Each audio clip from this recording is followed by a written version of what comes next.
మరి ముఖ్యంగా చెప్పాలంటే పవన్ కళ్యాణ్ గారు కానీ చిరంజీవి గారు కానీ అద్భుతమైన నటులే తప్ప అద్భుతమైన రాజకీయ నాయకులు కాదు అనేది ఇప్పటికీ.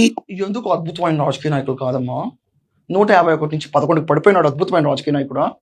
మినిస్ట్రీ ఇచ్చేటప్పుడు కూడా నాకు పోలవరం అర్థం కాదు, నాకు మినిస్ట్రీ ఇవ్వకూడదని చెప్పకుండా తీసుకున్నాడు అద్భుతమైన మినిస్టరా? రాజకీయ నాయకులా?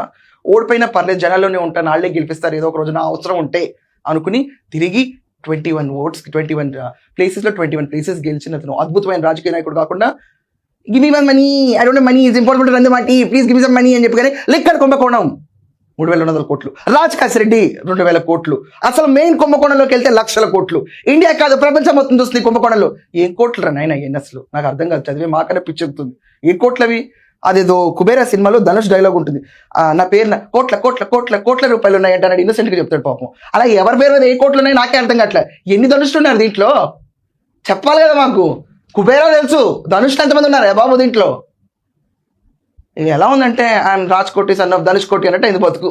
ఎవరి నుంచి ఎవరి చేతులు మరి నీ ఏంది కథ అది చెప్పారు. మనం ఎక్కడ వచ్చి నిస్సిగ్గుగా నిరభ్యంతరంగా జనాల మీదకి వచ్చి మేము ఇంకా గొప్ప రాజకీయవేత్తలు, మాకు ఇంకా బలం ఉంది, స్థానిక బలంలో మమ్మల్ని ఊపేస్తారు జనాలు వెళ్ళిపోయి